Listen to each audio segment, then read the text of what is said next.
하나님의 구원 이렇게 받는다. 이지춘 목사.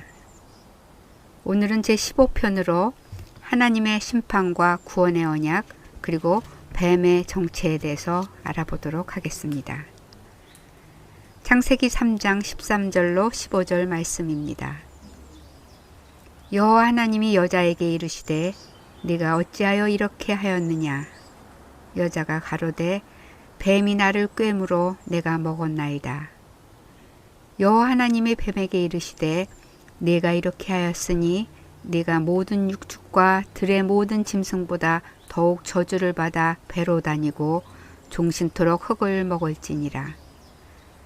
내가 너로 여자와 원수가 되게 하고 너의 후손도 여자의 후손과 원수가 되게 하리니 여자의 후손은 내 머리를 상하게 할 것이요 너는 그의 발꿈치를 상하게 할 것이니라 하시고. 이 말씀도 역시 계속되는 말씀으로 하나님께서는 아담의 말을 들으시고 여자에게 어찌하여 이렇게 하였느냐고 물으셨습니다. 하나님께서 아담을 향하여 네가 어디 있느냐? 누가 너의 벗었음을 내게 고하였느냐? 내가 너더러 먹지 말라 명한 그 나무 실과를 네가 먹었느냐? 또 여자에게는 네가 어찌하여 이렇게 하였느냐? 하고 계속 질문하셨습니다. 천지를 말씀으로 지으신 전지전능하신 하나님께서 모르셔서 계속 물으셨을까요? 그럴 리가 없습니다. 그것은 어린애들이 잘못했을 때 부모가 자식을 사랑하기 때문에 자식이 잘못한 것을 알면서도 잘못을 인정하고 고치도록 왜 그랬느냐고 캐묻는 것과 같습니다.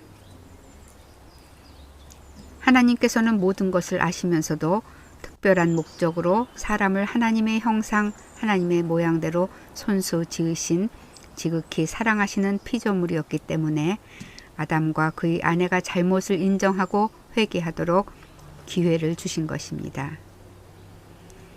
한두 번도 아니고 여러 차례나 기회를 주셨지만 아담과 그의 아내는 끝내 회개하지 않았습니다. 그들의 변명이 사실이기는 했지만 자신들의 선택에 대한 책임을 인정하지 않고 계속 변명만 했고 그 결과는 준엄한 심판이 기다리고 있었습니다. 뱀이 나를 꿰물어 내가 먹었나이다. 라는 여자의 대답에 하나님께서는 뱀에게 네가 모든 육축과 들의 모든 짐승보다 더욱 저주를 받아 배로 다니고 종신토록 흙을 먹을지니라 하고 질문 없이 심판하셨습니다. 뱀은 사람이 아니었기 때문이었습니다. 뱀을 향하여 네가 모든 육축과 들의 모든 짐승보다 더욱 저주를 받아 라고 하신 말씀을 보면 이 선악과 사건으로 인하여 뱀만 저주를 받은 것이 아니라 다른 모든 육축과 들의 모든 짐승도 어느 정도의 저주인지는 몰라도 함께 저주를 받게 되었습니다. 부당하게 느껴지지만 한 가지 분명한 사실은 선악과 사건으로 인해 잘못이 없는 다른 피조물까지 억울한 저주를 받게 됐습니다. 오늘날도 한 사람의 범죄와 실수가 잘못이 없는 주변 사람들에게 어떤 모양으로라도 크고 작은 피해를 주는 경우가 종종 있습니다. 그래서 죄 없는 피해자들의 아픔을 생각해서라도 우리는 최선을 다해 죄와 실수를 피해야 합니다. 하나님께서는 또한 뱀을 향하여 내가 너로 여자와 원수가 되게 하고 너의 후손도 여자의 후손과 원수가 되게 하리니 여자의 후손은 내 머리를 상하게 할 것이요 너는 그의 발꿈치를 상하게 할 것이니라 라고 하셨습니다. 여기서 머리를 상하게 할 것이며의 머리는 원어의 로시로 신체상의 머리뿐만 아니라 이 말씀은 창세기 48장 14절과 신명기 21장 12절을 참조하시면 됩니다. 지위나 장소에 있어서 최고 높은 것, 이것은 역대하 13장 12절이나 예레미야 애가 1장 5절을 참조하시면 됩니다. 이것까지도 뜻합니다. 따라서 뱀의 최고로 높은 신체 부위인 머리를 상하게 된다는 것은 그가 도저히 회복될 수 없는 치명적인 손상을 입게 된다는 뜻입니다. 또한 발꿈치를 상하게 할 것이라는 말의 발꿈치는 원어의 아케브인데 끝 부분이라는 뜻입니다.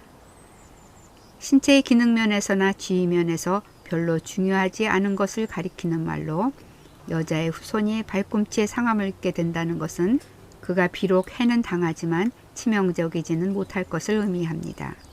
하나님께서 뱀을 향하여 이렇게 말씀하실 때 과연 아담과 그 아내 그리고 뱀이 얼마나 이 말씀을 이해했는지 모르지만 현재 우리들에게는 이해가 그리 쉽지 않습니다. 그러나 이 말씀은 아담과의 언약이라고 하는 전 인류에게 미치는 하나님의 언약으로 우리가 꼭 이해해야 할 중요한 의미를 내포하고 있습니다. 이 말씀을 이해하려면 먼저 뱀의 정체를 이해하여야 합니다. 뱀의 정체. 여호와 하나님의 지으신 들짐승 중에 뱀이 가장 간교하더라. 뱀이 여자에게 물어 가로되 하나님이 참으로 너희더러 동산 모든 나무의 실과를 먹지 말라 하시더냐 라고 한 것을 보면 여자를 시험하여 실족해 한 뱀은 분명히 하나님이 지으신 들짐승 곧 물질적인 뱀입니다. 그렇다면 여호와 하나님이 뱀에게 이르시되 네가 이렇게 하였으니 네가 모든 육축과 들의 모든 짐승보다 더욱 저주를 받아 배로 다니고 종신토록 흙을 먹을지니라 고 하신 말씀은 어려움 없이 이해가 됩니다. 그러나 그 다음 여자의 후손은 내 머리를 상하게 할 것이요 너는 그의 발꿈치를 상하게 할 것이니라 고 하신 말씀은 이해가 잘 안 되는 말씀입니다. 왜냐하면 이 말씀이 이루어지려면 여자를 실족해 한 그 물질적인 뱀이 후에 올 여자의 후손과 동시에 공존해야만 합니다. 그렇지 않으면 결코 서로 머리를 상하고 발꿈치를 상하는 일은 있을 수 없기 때문입니다. 다시 말해서 만일 하나님의 저주를 받은 뱀이 오직 물질적인 뱀뿐이었다면 하나님의 말씀이 성취되기 위해서는 여자의 후손은 반드시 아담과 그 아내를 실족해 한 물질적인 뱀이 살아있는 동안에 나타나야 했습니다. 그러나 에덴 동산의 선악과 사건 이후에 나타나는 사람의 후손을 보면 모두 아담의 후손이었습니다.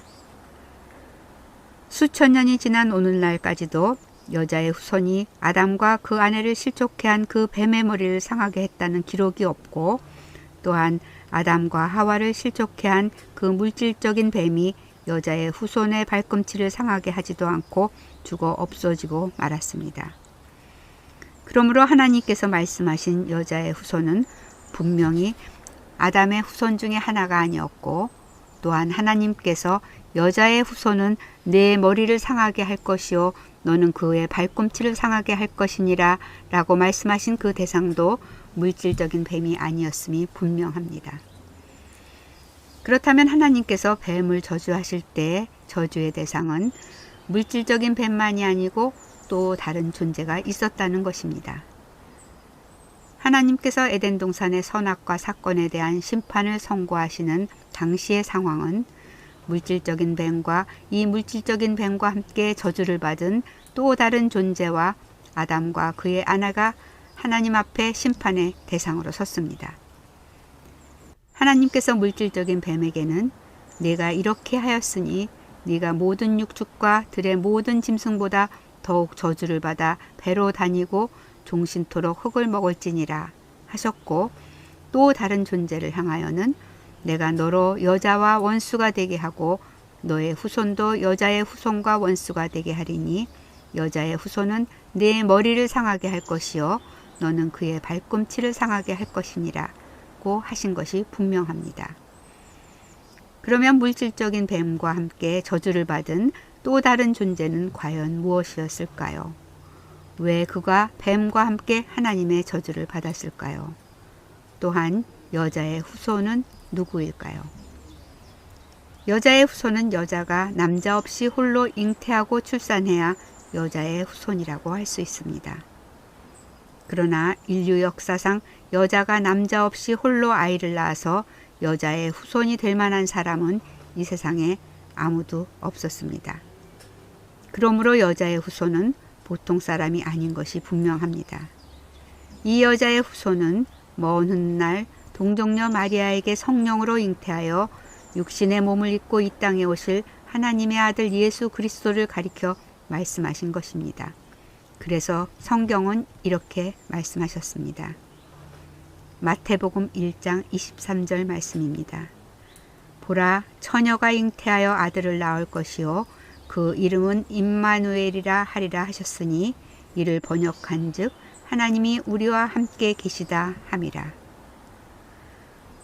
또한 예수님이 여자의 후손이라면 그의 발꿈치를 상하게 한 사건은 무엇이었을까요? 발꿈치를 상하게 한다는 뜻은 해를 주되 치명적인 해가 못 된다는 뜻인 것은 이미 살펴보았습니다. 그러므로 예수님의 발꿈치를 상하게 하는 사건은 예수님을 해하는 사건인데 이 사건은 곧 십자가 사건이 분명합니다. 예수님께서 해 받으신 고난은 십자가 고난 이외에 다른 고난은 없었기 때문입니다. 또한 예수님은 십자가에서 해를 받으시고 죽음을 당하시고 장사 지낸 바 되었지만 3일 만에 죽음의 권세를 이기시고 죽은 자 가운데서 부활 승천하심으로 십자가 고난을 완전히 극복하셨습니다. 그뿐만 아니라 이를 통하여 하늘과 땅의 모든 권세를 받으시고 하나님의 보좌 우편, 즉 권능의 우편에 앉게 되셨습니다. 그러므로 예수님의 발꿈치를 상하게 하는 사건은 십자가 사건을 의미하신 것이 확실합니다. 그러면 예수님의 발꿈치를 상하게 한 자, 즉 예수님을 십자가에 못 박아 죽게 한 자는 과연 누구였을까요? 이는 사단이었음을 성경이 밝히 말씀해 주고 있습니다. 누가복음 22장 1절로 6절 말씀입니다. 6월절이라 하는 무교절이 가까움에 대제사장들과 서기관들이 예수를 무슨 방책으로 죽일고 연구하니 이는 저희가 백성을 두려워함이더라. 12 중에 하나인 가룟인이라 부르는 유다에게 사단이 들어가니 이에 유다가 대제사장들과 군관들에게 가서 예수를 넘겨줄 방책을 의논하매 저희가 기뻐하여 돈을 주기로 언약하는지라 유다가 허락하고 예수를 무리가 없을 때 넘겨줄 기회를 찾더라. 이 말씀에 의하면 사단이 예수님의 제자 중에 하나였던 가룟 유다에게 들어가 그를 통하여 예수님을 대제사장들에게 넘겨 재판하게 하고 사형 선고를 내려 로마 병정들에 의하여 십자가에서 가시관을 쓰고 양손 양발에 못이 박히고 창에 찔려 물과 피를 쏟으며 죽게 했습니다. 겉으로 보기에는 사람들이 하는 것으로 보였지만 실제로 그들을 통하여 역사하는 자는 사단이었습니다. 이 말씀을 보면 사단은 영물로서 사람에게 들어가 사람을 사단의 도구로 사용하는 능력이 있음을 알 수 있습니다. 그러므로 여자의 후손인 예수님의 발꿈치를 상하게 한 자는 사단이었던 것이 확실합니다. 그렇다면 여자의 후손인 예수님께서 머리를 상하게 한 자는 누구였을까요? 이도 역시 사단이었음을 성경은 분명하게 밝히고 있습니다. 다음은 16편으로 역시 뱀의 정체에 대해서 더 알아보고 사단의 정체에 대해서 알아보도록 하겠습니다.